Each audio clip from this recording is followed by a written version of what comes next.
Bonjour à tous, j'espère que vous allez bien. Aujourd'hui, on va parler de produits naturels, des mamies, en fait, des mamies, des grands-parents, des grands-mères, des produits que nos grands-parents utilisaient à l'époque parce qu'ils n'avaient pas aussi de choses qu'aujourd'hui. Donc, ils se rabattaient sur des produits les plus simples et les plus naturels. Et puis c'était valide, hein. Donc on va commencer par comment dire, un nettoyage de brosse et de peigne. Donc voilà. Alors, euh, ce qu'il vous faudrait pour nettoyer vos peignes, hein, peigne, brosse. Donc, ce qu'il vous faut pour, par exemple, il vous faut 1 litre d'eau tiède. Alors, vous prenez 1 litre d'eau tiède, vous prenez un récipient, vous prenez 1 litre d'eau tiède. Ensuite, vous mettez dedans 2 cuillères à soupe de bicarbonate. Donc, vous diluez le bicarbonate dans le récipient, dans l'eau chaude. Ensuite, vous rajoutez 1 cuillère à soupe de vinaigre blanc. Donc, ça va un petit peu mousser, mais c'est pas grave. Et vous trempez votre peigne dedans et vous laissez à peu près une vingtaine de minutes. 20 minutes après, vous rincez votre peigne et vous l'essuyez avec un sopalin ou un torchon doux. Et vous verrez, votre peigne il sera entièrement nettoyé, comme s'il était tout neuf. Donc il n'y aura plus de résidus, plus de petites saletés, de poussière de cheveux, puisque quand on se peigne, ça fait de la poussière de cheveux ou de la poudre, parce qu'on a utilisé un shampoing sec, donc ça fait quand même poudreux, et c'est ce c'est ce qui se loge entre chaque cran de peigne. Donc pour les brosses, c'est pareil. Pour les brosses en matière synthétique, vous la laissez tremper 20 minutes et après vous l'essuyez, vous verrez, tous les résidus vont être disparus.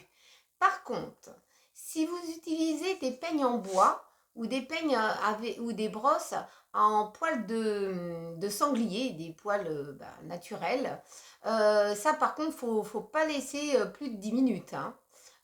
Faut laisser 10 minutes et ensuite vous faites le même contexte. Vous sortez votre brosse ou votre peigne, vous le rincez sous l'eau et vous les essuyez et les nettoyez. Il faut faire ça à peu près une fois par mois. Si on veut un peigne ou une brosse nickel, il va falloir prendre du temps pour les nettoyer parce que c'est bien dommage de jeter votre brosse ou votre peigne parce qu'il y a des petits résidus qui viennent s'y coller.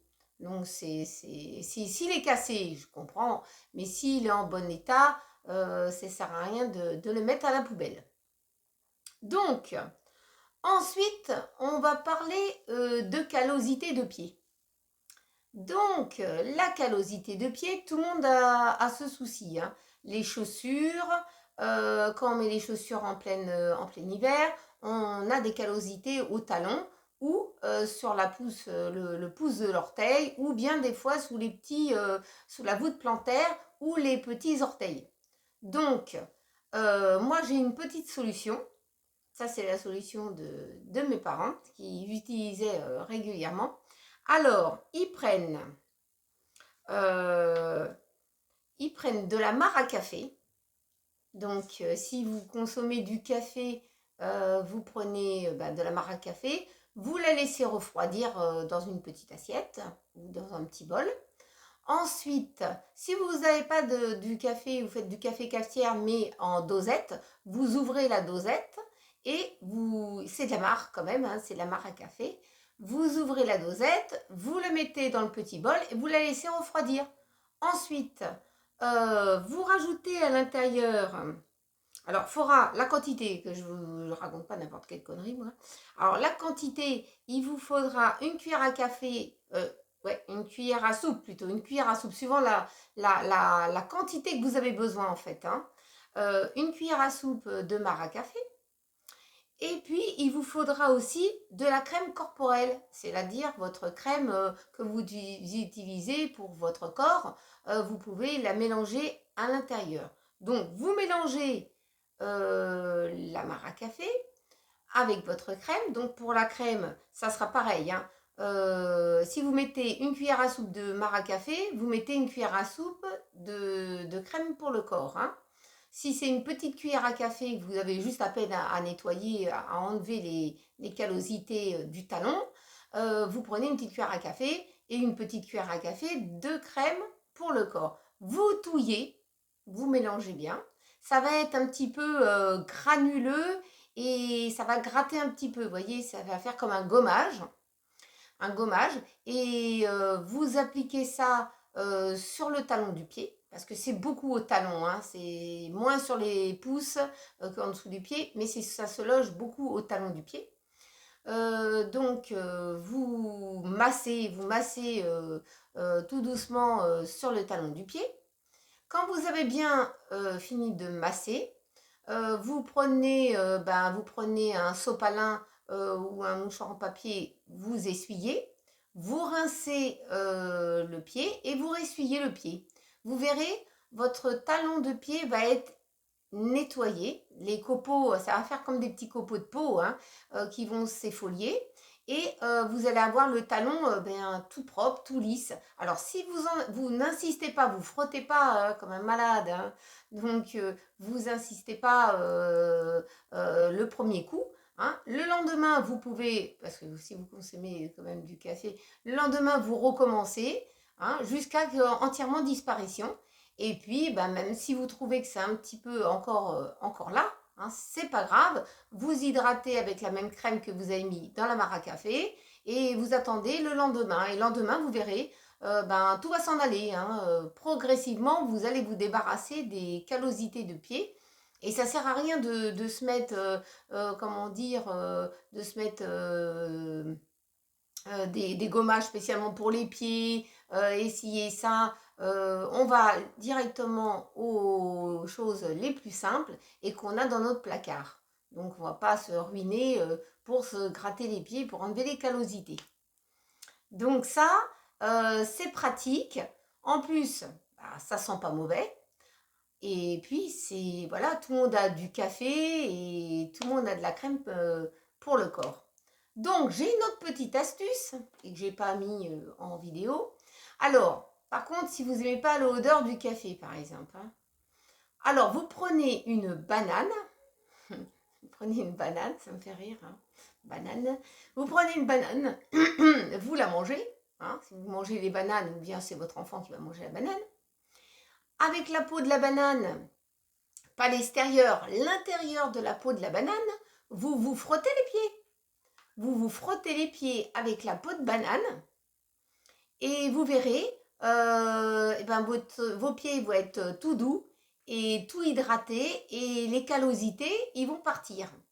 Bon, on ne peut pas dire que c'est moins bien que le café, hein, mais vous verrez la différence au moins. Vous pourrez essayer le café ou la banane. Moi, je sais qu'une de mes filles a fait ça parce qu'elle avait eu comment on appelle ça? Des crevasses, on pourrait dire, des crevasses profondes sur les talons. Et figurez-vous qu'au bout d'une petite semaine, hein, parce que c'était profond quand même, avec la banane, c'est parti. Et ça, l'hydratation, parce que c'était des talons très secs, l'hydratation s'est faite avec de la banane. Donc, vous voyez qu'en fin de compte, la banane, elle ne sert pas qu'à être mangée. On peut utiliser plein de choses pour faire de la banane. Mais ça va être encore dans une prochaine vidéo. Hein, parce qu'on fait des trucs avec la banane. Hein. Donc, voilà. Ensuite, alors, je vais vous parler du sel de bain. Alors, pour le sel de bain, c'est très simple. Moi, je vous ai fait en image du sel de bain classique. Mais comme je n'avais pas trouvé du sel de bain plutôt écologique, hein, un petit peu plus écolo, pas blanc, c'est-à-dire normalement le sel de bain, il est naturel, il est un peu couleur sable, un beige très clair. Donc j'avais pris du sel de bain, du sel de cuisine, du gros sel. Alors avec du gros sel, dans un récipient, hein, que vous avez, vous savez, les petits récipients, soit vous prenez un pot de confiture vide, qu'est-ce que vous pouvez prendre un pot d'épices, vous savez, il y a des gros pots comme ça d'épices, c'est ce que j'ai pris moi pour remplir. Donc dans un petit récipient, vous prenez plusieurs cuillères de la soupe de gros sel. Alors vous remplissez votre récipient de gros sel. Ensuite,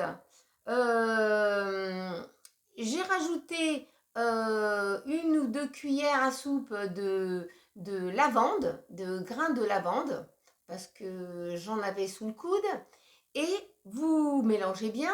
Et vous pouvez rajouter, si vous voulez que l'intensité de l'odeur de la lavande soit un petit peu plus élevée, enfin plus odorante, moi j'ai rajouté 2 petites gouttes d'huile essentielle de lavande, parce qu'on reste dans la lavande en fait, hein. Donc dans ce récipient, vous avez, comme je disais, du gros sel, vous avez des graines de lavande, et puis vous avez de l'huile essentielle. Alors vous mélangez bien ce que vous avez mis dans votre récipient. Ensuite, vous prenez, vous savez, des petits sachets, parce que vous n'allez pas mettre comme ça pour mettre dans votre bassine où vous allez vous mettre vos pieds, hein. Ça sera bien plus simple de mettre dans un petit sachet avec, comment dire, des petits sachets, vous savez qu'on met les bijoux dedans normalement, hein. On fait des petits bijoux et on les met dedans pour les protéger. Vous prenez ce petit récipient, vous mettez quelques cuillères de gros sel que vous avez préparé dans votre gros bocal à l'intérieur, vous le fermez et vous le mettez dans votre bassine d'eau chaude où vous allez mettre vos pieds pour vous relaxer dans la journée. Parce que des fois, on a les pieds fatigués, on a les pieds qui ont gonflé, on a les pieds, on ne sent plus ses pieds en fait. On a les pieds complètement pétés, on ne sent plus rien du tout, hein. On est complètement pété, quoi. On a les jambes en poteau, les pieds en poteau. On n'a vu qu'une seule chose, c'est de rentrer chez soi et de se relaxer les pieds. Donc là, l'huile essentielle et la lavande sont vraiment des choses relaxantes. Donc dans une grande bassine, vous mettez votre eau à la température, pas brûlant, hein, vous n'allez pas vous brûler les pieds non plus, hein, à une bonne température, et vous laissez macérer le petit sachet de sel dedans. Et vous mettez vos pieds, et je peux vous dire, c'est un vrai bonheur. Si vous avez par exemple un truc un peu mieux, c'est-à-dire qu'une simple bassine, vous avez un appareil qui fait des bulles, où vous pouvez relaxer vos pieds, style thalasso, vous voyez, un truc thalasso, ça c'est encore le mieux, hein. Mais si vous n'avez pas ça, vous prenez tout simplement une grande bassine et vous trempez vos pieds en fin de journée quand vous rentrez du travail parce que vous ne sentez plus vos pieds. Donc ça, c'est le top. Donc moi je vous le conseille et puis vous verrez bien, hein, il y a une bonne odeur de lavande si vous aimez la lavande. Après vous pouvez faire avec de l'orange, hein. Vous pouvez mettre avec du gros sel, des copeaux, vous grattez une orange, vous grattez la peau d'orange, vous la découpez, vous la mettez dans le gros sel, et puis vous pouvez mettre même de l'huile essentielle d'orange, et puis vous secouez et vous faites le même principe que avec la lavande, mais à l'orange si vous préférez par exemple, hein. Donc voilà, c'est un truc tout simple et que nos grands-parents utilisaient pour se relaxer dans la journée qui était des fois longue, puisque des fois on était plus souvent debout que assis. Voilà. Ensuite, je vais vous parler d'autre chose, toujours des choses très simples à utiliser. Alors pour les douleurs. Alors, les douleurs, c'est compliqué. Et d'en parler, j'ai mal dans mon dos. Donc, j'ai mal à mon os. Des fois, je dis j'ai mal à mon os, mais c'est vrai parce que quand on a mal au dos, on a mal à son os. Donc, alors, pour les douleurs articulaires. Alors, j'ai aussi une petite recette qui est très simple. Si vous n'avez pas la pommade à la maison pour vos douleurs, hein, articulaires, moi j'ai une petite méthode que je connais très bien. Alors, il vous faudra une cuillère à soupe de l'huile d'arnica bio. Alors ça se présente comme une petite bouteille, d'huile de lavande ou l'huile de ricin, ça reste de l'huile, hein, de l'huile d'arnica bio. Alors il n'y a pas d'odeur hein, dans l'huile d'arnica, hein, ne vous inquiétez pas, c'est pas allergisant. Et puis vous rajoutez, alors dans un petit récipient, hein, vous préparez uniquement ce que vous avez besoin. Vous conservez pas, ça sert à rien. Alors dans un petit récipient, vous mettez une cuillère à soupe de l'huile d'arnica et vous rajoutez 2 gouttes d'huile essentielle de gotheri. Alors la gotheri, c'est une huile essentielle qui est un petit peu, qui sent un petit peu, comme vous diriez, le camphre, un peu, hein, la menthe, c'est une petite odeur, hein. Donc vous mettez 2 gouttes d'huile essentielle de gotheri, vous la mélangez avec de l'huile d'arnica, vous mélangez bien que ça soit bien dilué ensemble. Et là, vous appliquez là, vous avez la douleur. C'est-à-dire si vous avez la douleur à votre genou ou si vous avez une douleur en bas du dos, comme une sciatique, une douleur à la cheville, une entorse, une douleur, qu'est-ce que je pourrais vous dire, au coude, à l'épaule, au trapèze, hein, parce que des fois on se tient mal, alors on est courbé, on a mal par là, voilà, tout type de douleur articulaire, et ben vous appliquez ça. Par contre, moi je vous conseille de faire des petites quantités, ne pas conserver parce que ça reste des choses sans conservateur, hein. Vous l'appliquez uniquement où vous en avez besoin, la quantité que vous avez mélangée dans votre petit pot, et puis le lendemain, vous recommencez. Tant que vous avez la douleur, vous recommencez. Je peux vous confirmer que dans les 3-4 jours que vous avez utilisé ce produit-là, vous avez plus de douleur. Après, vous voyez avec votre kiné ou votre ostéopathe, hein, ou bien vous complétez avec des séances de gymnastique que vous pouvez faire, que votre kiné ou votre ostéopathe vous conseille de faire malgré la douleur. Parce que quand on dit qu'on a mal dans le dos, eh ben, ça ne nous empêche pas de bouger quand même, parce que c'est bon de bouger, de marcher, de faire quand même une activité sans forcer. Mais, comment dire, pour les douleurs, moi, je vous conseille ça. C'est très très simple et comment dire, ce n'est pas un médicament. C'est pas classé comme un médicament. Ça reste de l'homéopathie, on pourrait dire, hein. Voilà, on partirait sur ce contexte-là. C'est très simple. Et nos grands-parents utilisaient déjà ce contexte-là. Donc, ce sont des remèdes qui ont été transmis de mère en fille, et puis ça se transmet, mes enfants je transmets, etc. Et tout le monde fait, comment dire, donne l'information, et ça fonctionne très bien. En tout cas, alors par contre, si c'est une petite bosse, vous vous êtes cogné par exemple, vous êtes cogné au front par exemple, ou vous êtes cogné quelque part, que vous avez un petit bleu, alors ça ne sera pas la peine de mettre de l'huile essentielle de gotheri, hein. Vous utilisez uniquement l'huile essentielle d'arnica. Vous en appliquez, c'est même pour les enfants, c'est pas dangereux du tout. Vous en appliquez là où il y a la petite bosse et ça va partir tout seul. Donc c'est pas à se tracasser, vous en mettez là tous les jours un petit peu, tous les jours un petit peu, et ça va se résorber. Le bleu va se résorber tout seul. Donc vous n'avez plus de soucis à vous faire au niveau de ce produit-là. C'est le plus naturel que je connaisse en tout cas. Et puis ça évite de prendre des médicaments, etc. Mais en tout cas, ça fonctionne. Parce que sinon, je ne vous l'aurais pas dit en vidéo, hein. Si ça ne fonctionne pas, je ne le dis pas. Ensuite, pour finir, alors des fois, quand on va aller se mettre à table, par exemple, ou qu'on a rigolé en mangeant, ou voilà, ça arrive ou bien avant de manger, on a plaisanté, etc., ou on attrape le hoquet, hein. On attrape le hoquet, ça peut arriver à tout le monde, aux enfants, à nous-mêmes. Donc, j'ai une petite astuce pour le hoquet.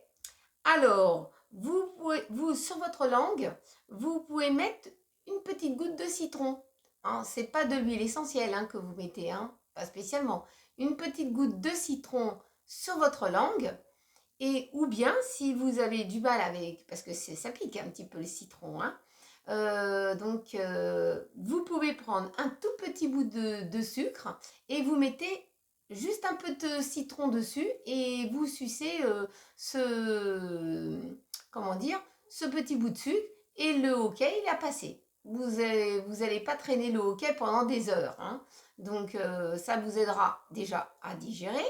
Et puis, ben, la bulle d'air, elle sera partie. Parce qu'on dit toujours, on a une petite bulle d'air. Et c'est ça le hoquet, en fait.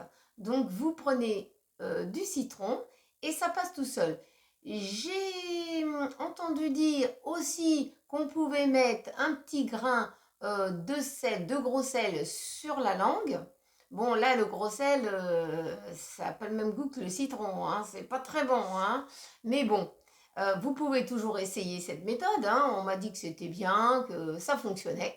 C'est à voir. Mais moi, je sais que le citron, c'est le top. Donc, pensez-y, le hoquet, le citron, et puis vous passez de ce fameux hoquet, parce que des fois, quand vous reparlez à quelqu'un ou comme ça, toc, le hoquet revient. Alors là, c'est très chiant. Et puis après, ben, vous avez du mal à vous en débarrasser. Donc, voilà. Alors, ben, pour toutes ces petites recettes toutes simples, ben, j'espère que ça vous a plu, que vous allez les essayer et que vous m'en dites ben, des nouvelles. Hein. J'attends que vous m'en parlez un petit peu, m'envoyez des petits messages. Comment dire, je me ferai un plaisir de vous y répondre. Hein, vous mettez des petits commentaires hein, sur si vous essayez. Et puis en tout cas, n'oubliez pas de vous abonner à ma chaîne et ça me fait très plaisir et que je vous permets de partager de millions de choses, de vous abonner, de liker, de partager. Ça c'est très bien aussi de partager et si ça fonctionne mes idées, de la partager avec des amis, de la famille. Et puis surtout, on se retrouve dans une prochaine vidéo. Je vous souhaite une très bonne journée et on se retrouve la prochaine fois avec peut-être d'autres astuces. Tout dépend ce qui me vient en tête pour vous permettre de partager mes idées. Voilà, donc eh ben c'est terminé. Hein. On se revoit la prochaine fois. Gros bisous à tous et à très bientôt peut-être avec des nouvelles astuces.